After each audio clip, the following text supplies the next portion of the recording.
nous retrouvons pour voir ensemble comment positionner une fermeture sous patte. Alors le principe de la fermeture sous patte, je vais vous le montrer avant d'évoquer avec vous le matériel. La fermeture sous patte est jugée un peu plus élégante, un peu plus tailleur que la fermeture bêtement centrée. Pourquoi? Parce que tout simplement ce qui se passe, je vais essayer de vous le simuler avant le montage de la fermeture, c'est que la fermeture éclair, enfin glissière standard, va être cachée. On va avoir qu'une couture sur le côté gauche en général. À vous de voir ce que votre patron vous précise, mais pour les femmes en général, la fermeture va être cachée par l'excès de tissu côté gauche. Et puis voilà. Ça, c'est plus discret que deux coutures en plein milieu, un peu, voilà, un peu avec leurs gros sabots.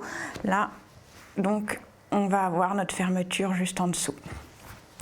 Alors, qu'est-ce qu'il nous faut pour monter cette fermeture éclair? Exactement le même matériel que tout à l'heure. Alors, il nous faut une fermeture éclair standard, non détachable. Donc non détachable, ça signifie qu'il y a un arrêtoir. Vous voyez que là, je devais avoir une fermeture trop grande par rapport à mon échantillon. Je l'ai arrêté à la main, comme je vous le montrais dans l'autre cours gratuit au moment de la pose de la fermeture invisible.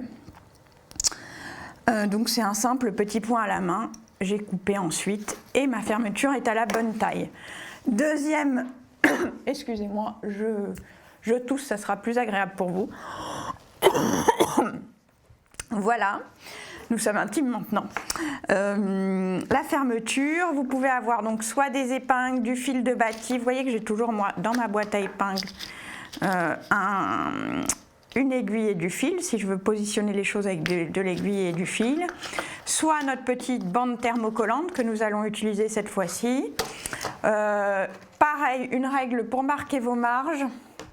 Des ciseaux, des outils de marquage, votre centrale, votre échantillon, votre découvite, mais cette fois-ci peut-être qu'on n'aura pas à s'en servir, je dis peut-être parce que je ne suis pas à l'abri d'une erreur, mais en tout cas, à la différence du premier échantillon, vous voyez que je n'ai pas bâti ensemble l'endroit où je vais positionner, enfin les deux tissus où je vais positionner ma fermeture. J'ai juste cousu le bas de mon échantillon. On imagine encore que c'est une robe. Donc dans les deux premiers cas, la fermeture centrée et la fermeture sous patte, on coud bien les deux parties de son patron ensemble, sauf ce qui ne sera pas le cas pour la fermeture éclair invisible. On coud après. On y reviendra parce que ça vous paraît peut-être un peu flou quand je vous le dis maintenant, je vous le repréciserai dans le troisième chapitre. Alors, notre fermeture éclair. Ce qui va se passer, c'est donc qu'on veut la cacher.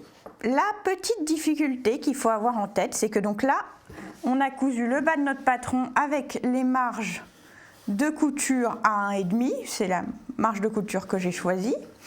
Et là, si vous faites attention, vous allez vous rendre compte, je fais ça pour que vous le voyez, bon c'est pas flagrant, mais qu'il y a une marge de couture qui est tout simplement très légèrement plus grande que l'autre. En fait, il y en a une qui a 1,5 et l'autre à 1,2 ou 1,3. C'est un tout petit peu plus petit. Alors là, on est à 1,5. Et là, voilà, 1,2.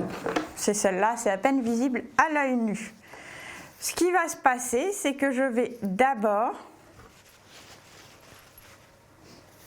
positionner un des deux côtés de ma fermeture éclair, et pas n'importe lequel. Là, ça vaut le coup de l'ouvrir. Celui qui va être caché. Alors, je vérifie toujours sur l'endroit de mon ouvrage. Celui qui va être caché, évidemment, c'est le plus petit des deux côtés. Et je fais bien de vérifier parce que je m'étais mis une croix et c'est l'autre côté que j'aurais dû marquer. Je vérifie encore.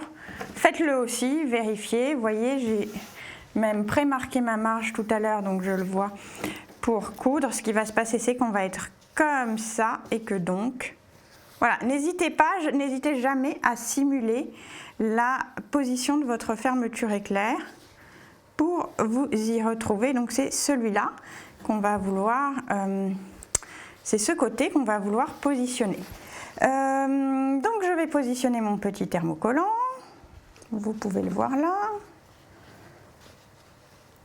J'espère que vous le voyez bien parce qu'il est transparent, donc ça ne facilite pas les choses. Je vais venir tout simplement chauffer mon thermocollant. Alors je vérifie que, justement, qu'il ne se produit pas ce qui se produit là, c'est-à-dire qu'il ne déborde pas sur les dents. Voilà.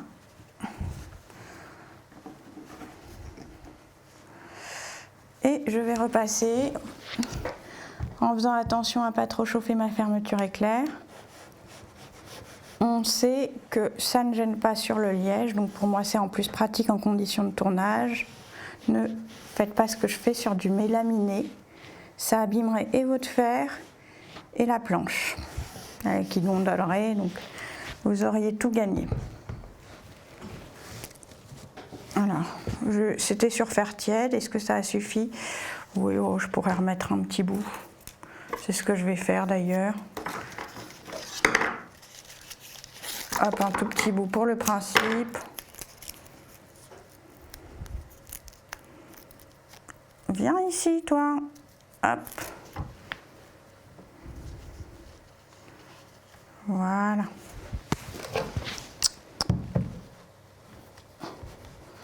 J'essaye d'être... Alors, bon, c'est jamais facile en conditions de tournage parce qu'on ne se lève pas, etc. Levez-vous, vous, parce que ça sera plus régulier. Là, c'est vraiment pour vous faire la démonstration du montage. Donc, je vais commencer par, tout simplement par piquer au bord de ce côté-là. Oh.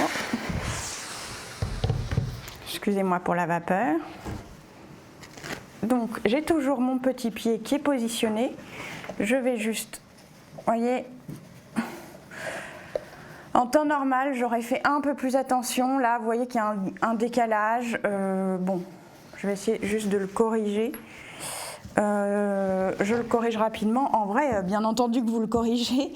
Moi, c'est juste que j'ai mal positionné mon thermocollant dans les conditions du tournage. Hop, voilà. C'est presque corrigé. On ne sera pas trop regardant, mais vous l'êtes. Je bouge mon pied de façon à... pourquoi je bouge mon pied? Il était bien positionné sur la première fermeture, donc je ne bouge pas mon pied. C'est toujours mon pied à fermeture éclair standard. Et voilà, on coud au ras du tissu, de la pliure du tissu. Et voilà. Vous voyez que je ne fais même pas de point d'arrêt. Vous en faites, hein, parce que c'est pas un échantillon. Là, moi, c'est une petite pièce d'étude pour vous faire la démo, qui ne me servira à rien après ce tournage. Et vous voyez que je ne suis pas du tout gênée par les dents. Je vais bien jusqu'au niveau de l'arrêtoire. J'ai ouvert ma fermeture. Je dépasse un peu l'arrêtoire. Voilà. Et je fais mon petit point d'arrêt discrètement. Donc là, je vous montre la couture. Je me rends compte que je ne vous parle même pas tellement je suis prise par ma fermeture. Enfin, je ne vous regarde même pas. Donc la couture est, voilà, bien régulière. Encore une fois, j'ai pris du fil qui contraste. Vous prenez évidemment une fermeture, un fil dans les tons. Elle est bien régulière. Et là, ce qu'on va venir faire, c'est s'occuper de cette seconde partie pour la recouvrir. Donc c'est cette couture qu'on ne verra pas. Alors, je fais exactement la même chose avec ma seconde partie, à ceci près que je ferme ma fermeture. Je regarde comment il faut bien positionner mon tissu, qui va naturellement bien se positionner si vous avez été précise dans le pré-marquage de vos marges au fer. C'est ce que je vous ai dit, il y en a une qui est plus grande que l'autre. C'est toujours indiqué par le patron à droite ou à gauche, donc il suffit de suivre bêtement les indications du patron. Vous tracez votre ligne de couture exactement comme pour la première fermeture. Tchac. Donc c'est là que vous allez coudre et vous voyez que en fait cette ligne de couture là est au ras de la fermeture là. Naturellement elle se positionne ainsi. Voilà, donc vous pouvez vous aider soit en mettant des épingles, on reviendra sur cette question des épingles, soit comme tout à l'heure du thermocollant. Je vous montrerai comment positionner des épingles pour pas trop se gêner. C'est pas classique par rapport à la façon de faire d'habitude, c'est-à-dire que normalement on positionne perpendiculairement. Les épingles, là c'est gênant avec une fermeture éclair. Donc voilà, vous voyez que j'en mets pas beaucoup, c'est vraiment juste histoire de stabiliser ma fermeture quand je vais la coudre. Voilà. Je suis les indications, donc là on m'avait dit de mettre de la vapeur, j'ai mis de la vapeur pour bien fixer mon ami le petit ruban de thermocollant. Vous voyez que c'est quasiment déjà fini, il n'y a plus grand chose à faire. Et là je vais positionner mon petit pied à fermeture éclair de l'autre côté pour bien venir le long de l'autre partie des dents. Je bouge évidemment pour pas tomber pile sur le centre de mon pied et casser mon aiguille vers la droite en l'espèce, à l'extérieur du pied pour bien venir raser les dents de la fermeture. Et puis je n'ai plus, vous voyez qu'un... Je peux même au départ faire attention. Bon, mon pied à fermeture éclair va m'éviter justement d'avoir à bouger le curseur, mais je vais quand même essayer de venir au plus près. Vous faites votre point d'arrêt et je suis ma ligne donc que j'ai tracée pour être bien précise jusqu'en bas. Alors moi je crois que oui, voilà, c'est encore plus loin, c'est mon autre fermeture qui était plus courte. Voilà, je m'embête vraiment pas, vous voyez, ça vient tout seul.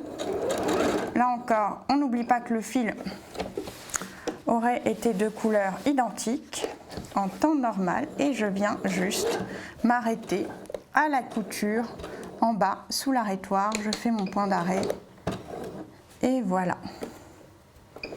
On a fini notre fermeture sous patte, je vous la montre. Alors, sur l'envers, on voit que les deux parties sont bien cousues.